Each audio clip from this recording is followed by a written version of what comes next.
朋友们，今天要剖腹产了，刚刚医院打来了电话，指标还是不行。那么主任说不等了，今天要出来了。唉，没办法，还是要早产。我们在医院从34周住到了36周，至少多待了2个星期吧。现在马上去医院。镜子啊，等会儿，我刚刚弄好。你今天要做妈妈了哇？在做术前准备啊。要换上手术服了。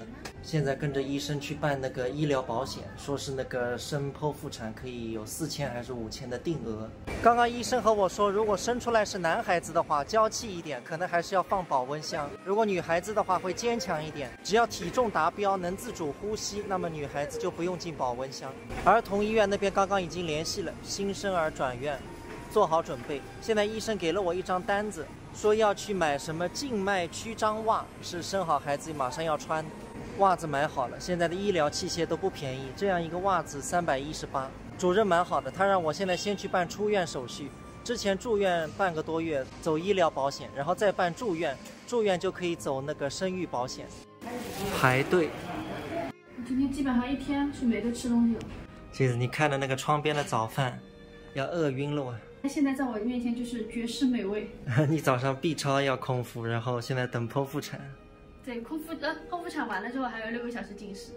现在做一个心电图。我妈刚刚到医院了，一会儿丈人丈母娘也到。现在我回家，把家里剩下的一些事情处理一下，还有把我们家那只狗先寄到朋友家待上一段日子吧。Happy， 带你出去了，最近要跟你再见一阶段了。满头大汗，刚刚把狗寄掉，产褥垫、尿不湿、卫生巾都准备好了，送到医院。当然之前已经送过去很多了，就怕不够，又买了一大包，要拿出做为人父母的样子。你这种要进去啊？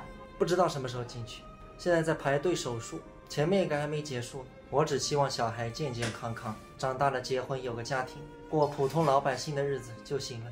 朋友们，我有一点后悔没有和镜子在母子医院生。妇儿院这边就是小孩如果出来要进保温箱，你还得转院，而母子医院的话，好像医院里就有保温箱的。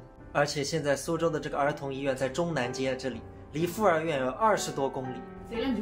对，就在我妈妈家旁边。那之后如果小孩住保温箱，我每天去看就很不方便。应该早点听粉丝们的建议的，要去母子医院。如果现在有快要生孩子的朋友看了我这个视频啊，你们就去母子医院吧。